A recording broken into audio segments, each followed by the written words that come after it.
patriotic, and it has changed my life. I'm a fan of his ever since. I love this collection. Of his most legendary supermodels and more. The four queens of the runway. Fashion, New York Fashion Week is right around the corner. Librarian tonight, and that's because I came to read a bitch. Jaja's Atelier, bitch. Welcome back, guys, to a brand new episode of Jaja's Atelier. Listen, I had to hit the reef before I got on this camera. We are less than a day, less than 24 hours away from finding out who our country's next president is going to be. Is Kamala Harris going to make history as the first black woman to become president of the United States of America? Or is Trump going to make a fuckery of the whole thing? And I'm going to have to catch y'all in a couple of weeks as I decide how I'm going to pack all this shit up, including this wig, and get the hell out of Dodge. Whew. But I'm going to try to keep it lighthearted today. Listen, I don't know what I'm going to do for the countdown to finding out who wins tomorrow. I was thinking about going live. Like, maybe if Adrian's not busy, we can go to Adrian's house, get a little pizza or something, and wait for our fate. Or I was thinking I could roll me two blinds, lay in the bed, get some buffalo wings, ranch, blue cheese, a little pasta salad, and just watch Melrose Place until I fall asleep and find out when I go to work tomorrow and everybody's at the water cooler talking about it. I don't know. I don't know what I'm gonna do yet. But it's really down to the wire. It's close in some states, and then I hear she's leading in Pennsylvania, and then I hear this, and then I hear it's really, really, I cannot believe this is where we're at in this country. But I have hope. I really think that Kamala is going to take it. Donald Trump has been saying some of the most vulgar, deplorable, disgusting, ignorant, prick-ass things he could pull out of his rubber, raw orange ass to say. And, it's just, I just hope everybody, and I will tell you, there's a lot of people out there saying, make America great again, that's going right in that ballot booth and voting for Kamala. I done seen it with my own two eyes. So I do think that Kamala's going to take it home, and I don't think the Republicans would be slinging all of this if they thought that they had it in the bag. So I'm going to keep today's show light. Before we get into today's show, let me tell y'all something. So I'm on this dating site. I'm gonna get a little personal, okay? I got the right lighting on this time. I'm gonna get a little personal. So I'm on this dating site. It's called Tammy, okay? So Tammy, is geared toward, trans and queer people. But there are a couple of, straights on there, a couple of breeders on there, as I like to call them. That goes for the males and the females that like to synchronize together. Y'all are breeders. Y'all make life. We don't. Y'all like to point it out. You got a name for me. I got a name for you. Like it or don't, it is what it is. So, I know there's a lot of guys that watch my show because I've been checking my analytics. Ooh, I said that without the lisp, honey. I've been checking my analytics, so I know there's a lot of guys that watch. And if any of you guys are out there that are curious about trans women, that are starting to talk to trans women, whatever the case may be, remember, come at a trans woman with respect. Because it's a lot of guys on here that that come to the door with these stereotypes, that come to the door being nasty, as if that's going to make what you're doing any more embarrassing if your homies find out, which who gives a crap, because most of them are in my DMs too, honey. Snap, crackle, pop, bitch. I mean, really. I get it all the time. So this one guy, he's messaging me, and I'm not really interested, but he keeps messaging me and messaging me and messaging me. So I open it, and he volunteers me his number, right? And then right after that, he goes, oh, and by the way, please don't give my number out. I didn't know I was talking to Drake. I am so sorry. I did not know who the fuck I was talking to. I told him, I cussed him the fuck out. He caught me on the wrong day. I had just ran out of reefer too. Oh no, honey. Oh no. I cussed him the fuck out. I said, sweetheart, look at you and look at me. Do you really think that I want anybody knowing? I'm not even replying to your messages. And then you have the guys that get in there and they're so disgustingly there. Oh, what's up? I'm trying to get my dick sucked. So am I, motherfucker. What's up? Like, are you kidding me? Like, and like, we should be grateful. Like, there's this running misconception about trans women that we are just either we're really, really desperate or we're really, really messy and we're going to tell all your business. And there is some of the dolls that's like that. But they're very few and far in between. Like, really? Then you got the ones that's going to be extra rude because they feel like it's not going to make it go away. The fact that you're being nasty to me is not going to take away the fact that you have an inner turmoil within your mind because of what your homies say. Like I said, whole time your homies, the same ones that's going to make fun of you for doing it, is the same ones in my DMs trying to snap, crackle, and pop. Get over yourself. Leave me alone. Oh, Jesus. Girl, I told that boy, I said, honey, you ain't nothing but raw meat to me. I just need a little protein, a little pick-me-up, and send you on your way back to Hidden Valley Farms, honey. I don't really, in the words of Monica, so gone, I don't really need you. Honey, please. Don't play yourself. Sweetheart, I'm giving you Valerie Malone, honey. Don't play yourself. I'm giving you a chocolate Valerie Malone, honey. Don't play yourself. Don't. Please don't. Sweetheart, I haven't even been cut, honey. This is just moans. Honey, I haven't even been cut. This is just moans, honey. Don't play yourself, sweetheart. Are you kidding me? Don't give my number out. Bitch, please. You want me to give your number out. And I'm going to tell you fellas something. The day you get caught with a trans woman, especially one that's as bad, gorgeous, is the day your pussy meter is going to skyrocket. I done seen it with my own two eyes. And I hear T.S. Madison, she says it all the time. And I used to see it when I was younger. And especially like, I've known trans women ever since I lived in Virginia. Like, one of my closest sisters is a trans woman, and she always been. And I be seeing it. Them women be so quick, especially them ghetto ones, them hood boogers. Honey, them hood boogers be ready to, Girl. You men need to cut it out. Please, leave me the fuck alone. Because I can catch my own almonds, honey. It feel better that way anyway. Because a lot of y'all ain't got no stroke fucking like you and Magic Mike doing all of this. Don't nobody want that.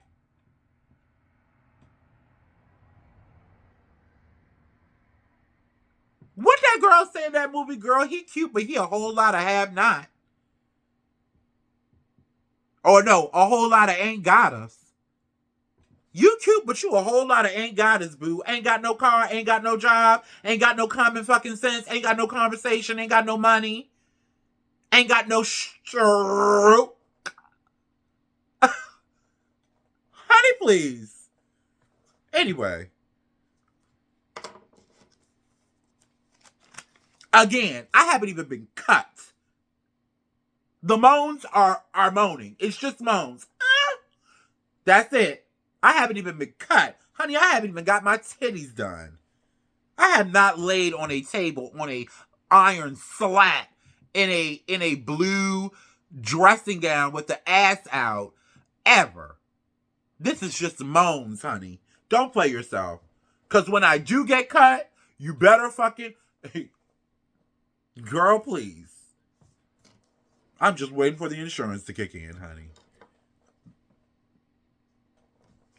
Anyway, let's get into the show. That was like it's been 10 minutes. I haven't even talked about anything. So first, I got some awful news when I woke up this morning. I have to send huge condolences to everybody in the music industry because they've all been touched by the legendary, the blueprint, a pillar in Black Hollywood.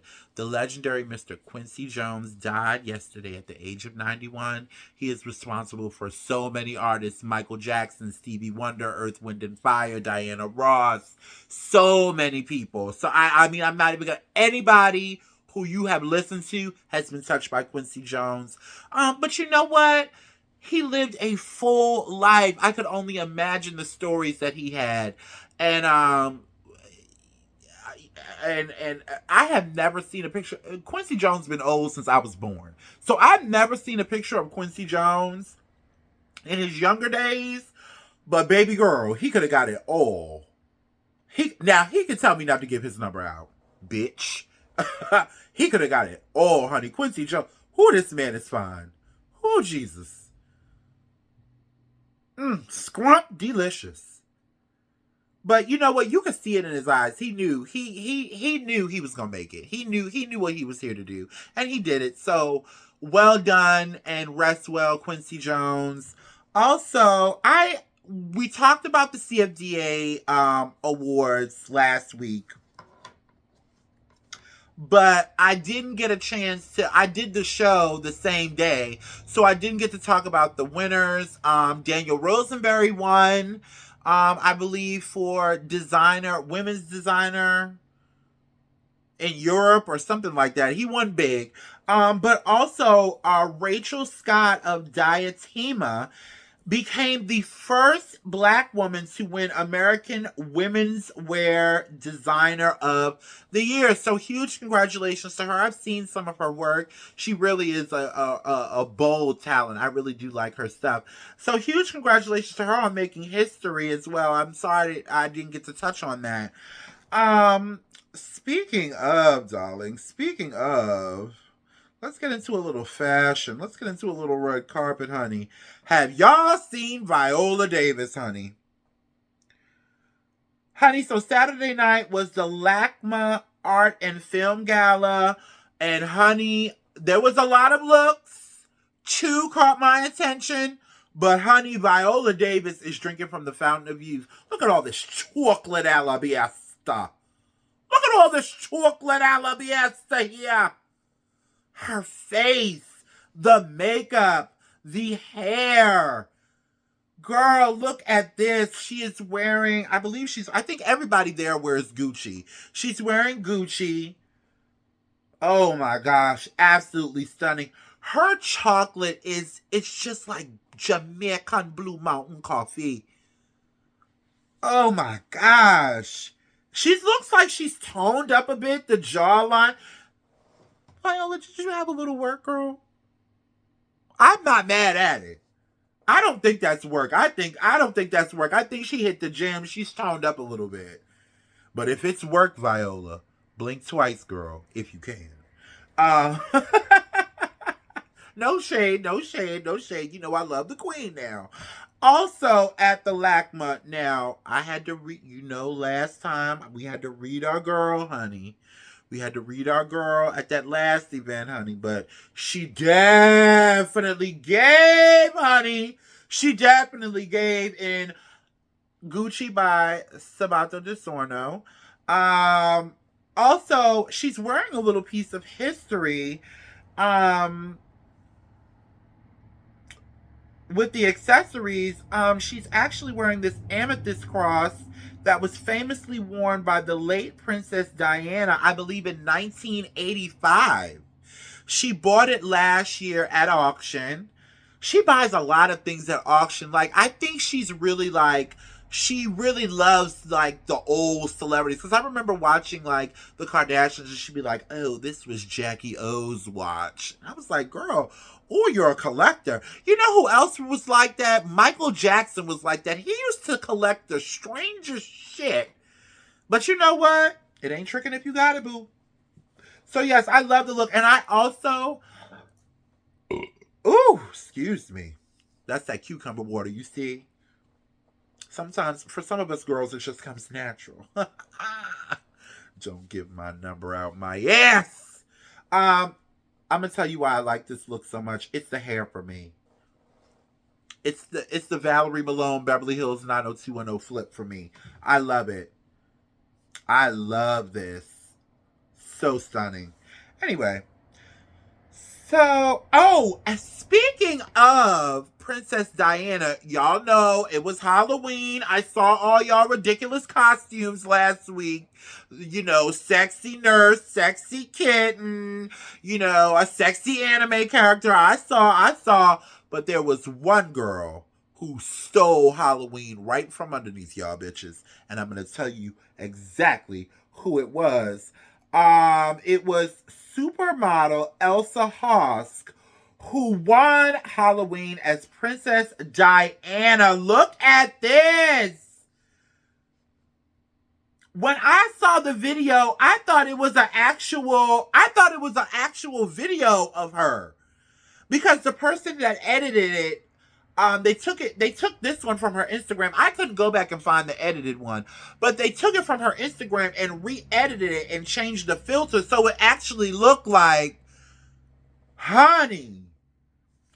So this was the dress that Diana wore right after, I believe, she divorced Charles. Is it Charles?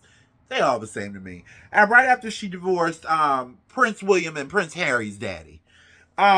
The designer who made the dress, it was a Greek designer by the name of Christina Stembolian in 1994. Yes, okay, so she left him in 1994, and it was Prince Charles. Oh, honey, I live, honey. I live. Yes, Elsa Hosk. I want to build a snowman, Elsa. Yes, honey. Even down to the necklace, honey. The hair. She gave, honey. She fucking gave for Halloween. Now, that's a Halloween costume. Okay, Winnie Harlow? I don't... No shade. But that Princess Diana costume, I thought she was Princess Diana for Halloween last year. One year, Winnie Harlow was Grace Jones. She won that year because she did that famous... Yeah, she won that year, but not this year. I love Winnie Harlow. I do. God, why is the Reaper taking over? So listen. Let's get back into the show. We're back. So there has been a lot of talk amongst fashion insiders. I've been seeing it from the Instagram bloggers on Instagram that talk fashion. I've been seeing it on YouTube. I've been seeing this conversation had in a lot of places. Well, this past week was let me look at my notes.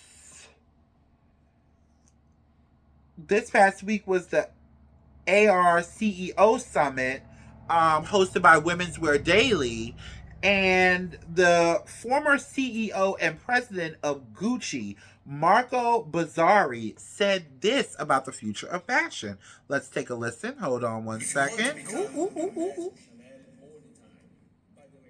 But the value needs to be the same. If you want to become Hermes or Chanel all the time, by the way, that they're playing in a different league, maybe not even in the same industry, if you are a fashion brand, you make the biggest mistake, because in the moment in which, like now, because the quiet luxury is going to finish. Everybody is tired of it. So either the sexiness is going to come back, or the fashion is going to come back, but something's going to come back. Otherwise, the business will continue to go down.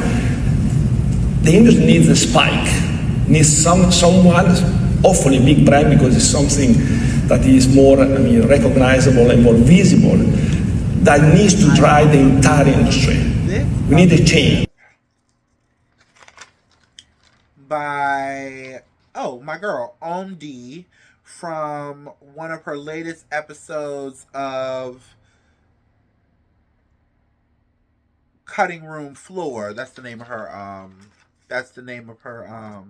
podcast. And she said this. I don't know if you guys feel this way, but I've noticed this a lot where it starts to feel like we all look alike. We're all kind of dressing the same in terms of like the trends. It's like, I get it. A trench coat, a samba, a sweater over the trench coat. Like, I get it. You know what I mean? Like, and by the way, I'm guilty. I wear all the same things. But when you start to like look at some of those inspiration counts, it kind of feels like there is no new trend this fall. Like, we're all wearing the same things. And there, you can tell the writers are trying to craft something. They're like, the new thing is suede. It's like suede has always been, like, it's not new.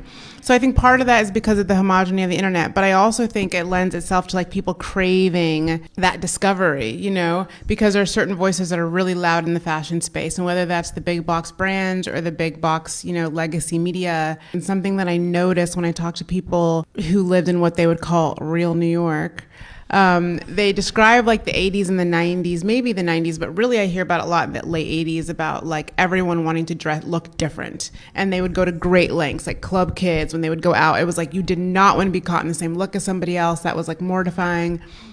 And I feel like we lost a lot of that. In fact, I feel like everyone kind of want to look like we're in the same box. Yes, you'll have your outliers of people who want to look different, but even those people I still find are in their like subset of people who still dress like them. Like in school, we called them style tribes. So whether it's like a prep look. I'm going to cut it right there. That's a little lengthy. I like how she broke it down a little better. Miss President Bazari, he was coming at it from like a business standpoint. And I could see the dollar signs in his eyes when he was talking like, yeah, I need something. But the way Omdi broke it down was more relatable to me and you, really, because we're the ones that are going out. We're the consumers. Even though I'm a freelance wardrobe stylist, she's a fashion journalist, we still buy clothes. You know what I'm saying? We're not making the clothes. You know what I'm saying? So, listen, social media has made it so that, you know, you're not it if you wear. I heard somebody the other day saying girls can't wear strip lashes no more. I just wanted to see what kind of girl you was. Like, damn, like you can't do anything. The men can't express themselves because they get made fun of. You know, it's just like everything. Social media has has niched everybody to death, which, you know, there's so many compartments in style that you're not giving people a chance to just be who the fuck they want to be. I think that's a big part of the problem.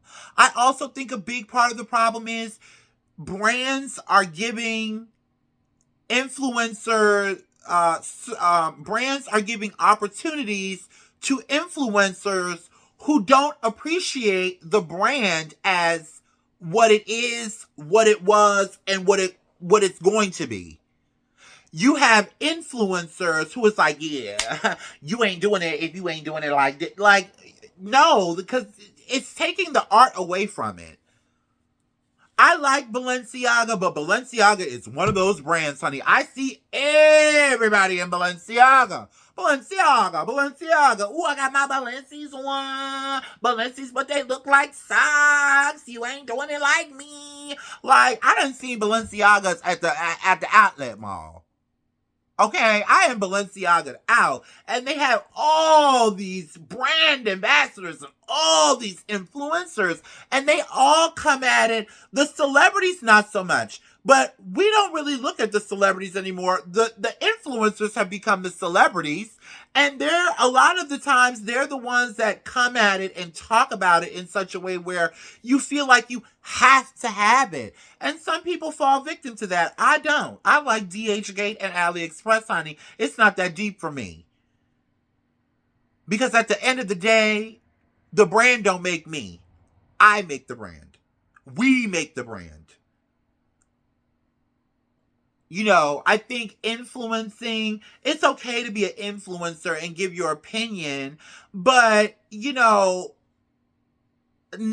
don't close people in to think that this is the thing that's going to make them, because it's almost like high school, like, oh, you know, if you had some new Jordans, you could come sit with us. That's what it gives, like, and a lot of people are tired of it. And I was listening to a podcast today, and the girl was saying that YouTube and even Facebook is coming up with these millions and hundreds of millions of dollars to pay influencers. And I'm like, okay, that's great.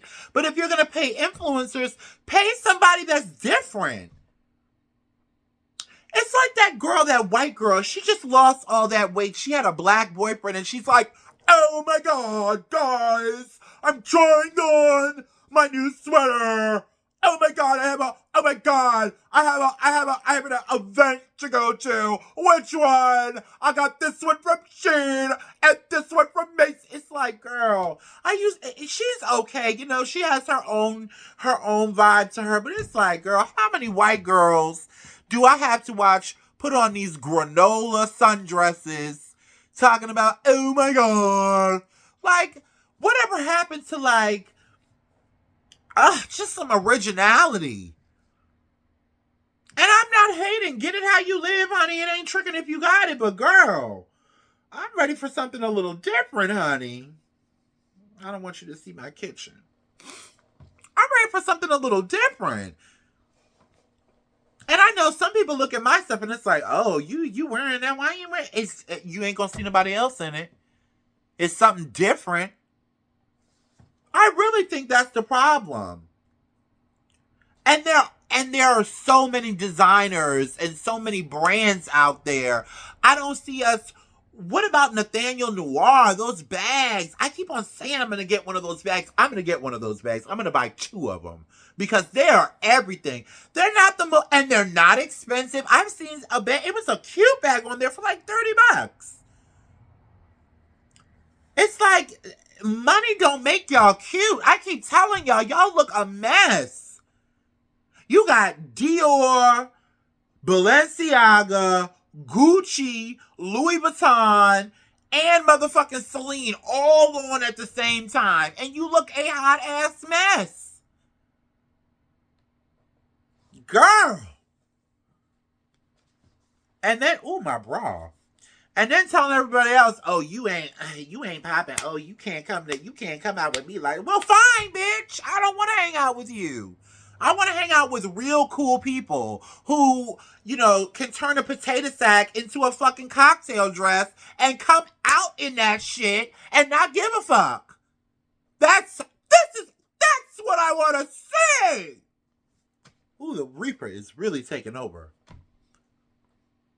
Bitch. Anyway, that's my opinion on that. That got real heated, didn't it? So listen, over the weekend, we're going to get into some hot topics now. Over the weekend, I got a chance to watch, why is my shit doing this? There we go. I got a chance to watch Meg Thee Stallion's new documentary on Amazon Prime called Her Story, Her Life, Megan in Her Words, Megan Thee Stallion in Her Words. I'm old, you know, I don't know these new rappers like that. I don't always try to, you know, really follow them like I was. You know, I don't have time. I'm grown now, you know what I mean? And she's more for the younger girls, you know what I'm saying? But I love her music. I love her attitude. And this just made me fall in love with her even more. We got to see, she talked about her relationship with her mom. I did not know that her mom was also a rapper. And she's really like all by herself. She doesn't have any siblings. She has cousins and aunts and things like that, but I'm talking about like immediate family. She doesn't have any. Her father died when she was in the 9th grade. Her mother died suddenly, we all know, at the peak of her career when she was just getting on, of a brain tumor. And she talks about how she spiraled out of control after that. She kind of lost herself. She started drinking a lot. She started hanging out with Tory Lanez. And shame on us for focusing on 1 minute of that documentary where she admitted that, yeah, she lied to Gayle King about having sex with Tory Lanez. Black folks, we have got to stop doing this to the women. Y'all have got to stop doing this to the women. That man shot that woman in her feet as she was walking away from a situation. It doesn't matter if she slept with him or not. And I just want to and bravo to the production, because you know what I liked about this the most when they touched on the Tory situation? She didn't have to say a word. She let the clips of them talking, the song that he made about her, talking about with something resembling her foot in a meat case at a deli. The young black man that got up on the motherfucking internet and said he thought Tory should have aimed a little higher. How fucking dare you? Are you women sleeping with these niggas? Are you serious? This is another reason why. Leave me be. I can catch my own almonds, honey. Y'all, a lot of y'all, and not all of y'all, but a lot of y'all are leaving these black women out to dry in front of the free world. It's an embarrassment. The way y'all men carry on with these women. It really is. Nobody picked up on the fact as well that she said he was always catching her when she was drunk. I saw Diddy's cameo. Standing up for him after he shot her. Of course he would. We see what he's capable of, and we see the company that he keeps, and that we've seen on video.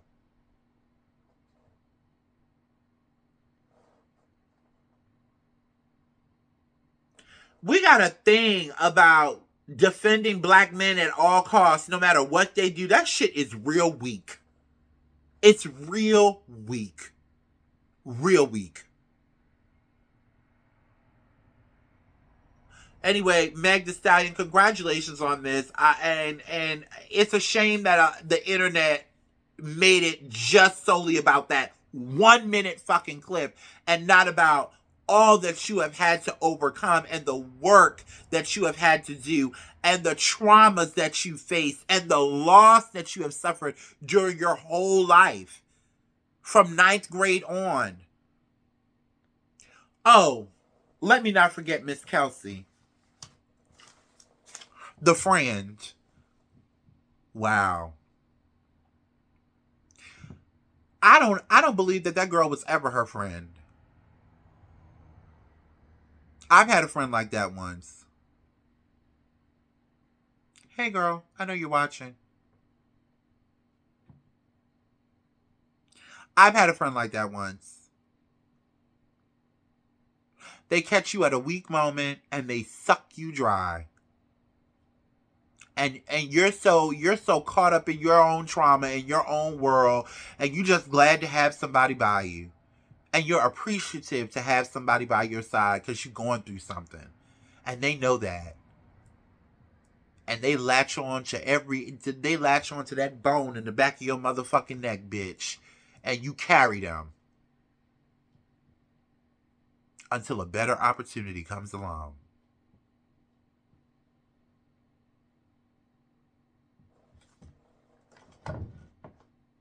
Oh, Kelsey. I came across a few Kelseys. And she said her father always used to tell her, not everything that grin is your friend. That triggered me. When I watched that with her friend, and I could just see the way the girl was moving, it was just, I was like, oh yeah. She was plotting on that girl from the very beginning. It was one scene where they were sitting in the back of the car, and she was the girl Kelsey, the fake ass bitch. Megan was talking to somebody on the phone, and Kelsey interrupted and was like, yeah, because I know how it is, because you done lost your mama. I do everything that her mama used to do. That's when I knew. I said, ooh. I had to sit up in the bed. I said, ooh, yeah. She plotted on you from the jump. Because a real friend wouldn't have said no shit like that. Because I ain't your mama, bitch. I'm just here to hold you up. And we ain't even got to talk about how I'm holding you up. Just let me do it. That's what real friends do. You gonna get what's coming to you, Kelsey.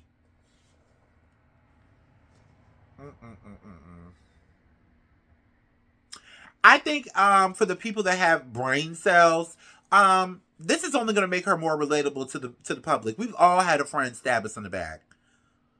We've all experienced loss. I lost my father when I was in the 9th grade. When I was in the 9th grade. Her attitude, her demeanor, the fact that she could own up to her part in things. I think Megan Thee Stallion is here to stay. I see a lot of people trashing her, but I think she's here to stay. My last story. Speaking of leaving black women out, hanging black women out to dry, Cam Newton. So Cam Newton had Corey Holcomb on his podcast, Freakum Friday or whatever it's called. And so this is kind of how the conversation went. Here, take a look. You are not finna tell me you up here fucking one person. It's not finna happen. No. See, you're trying to deflect back to me. No, I would never do you like that. But I got hear me. respect for you. No, hear. But you didn't answer that for a reason. No. Understand this. You didn't answer for a reason.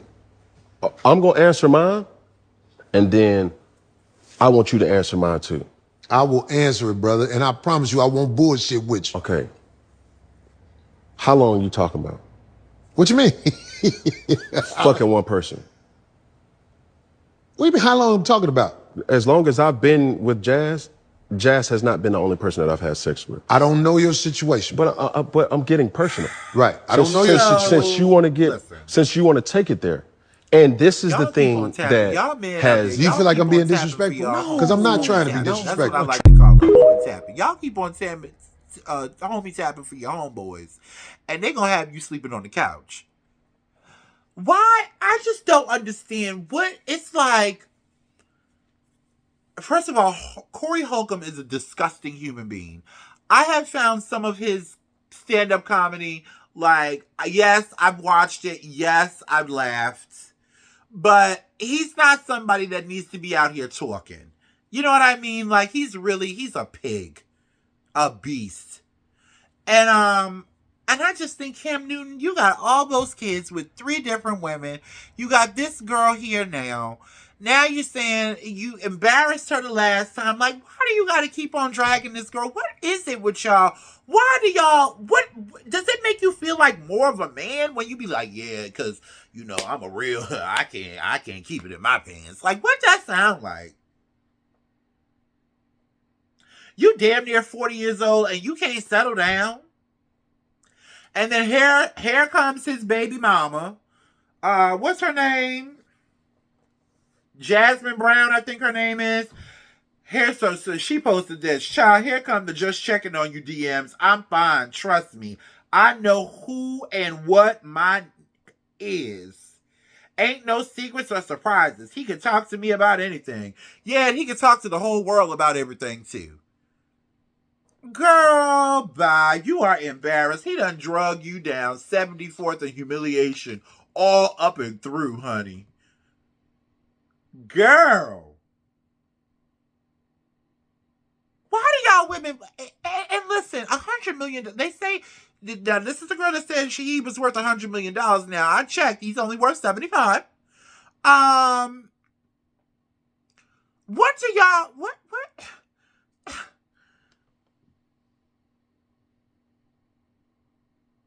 She doesn't have a care in the world. She's living high on the hog, so she thinks. Until that booty falls behind them knees, and he's on to his next victim. He ain't gonna marry her. I hope he do, but I don't think he is. Girl, get a grip. You got all the y'all. Shawty O'Neal need to teach y'all a thing or two about a thing or two. Cause say what you want about Shawnee, but when she left Shaq, she look it up, read her book. Girl, y'all a lot of y'all black men, y'all have got to do better. And I know y'all can because I've seen it. I see it every day. It's men that I know. My ex is a stand-up black man. Now, he got his ways. Shout out to him. It's his birthday on Wednesday. I might have a little drive-by, you know.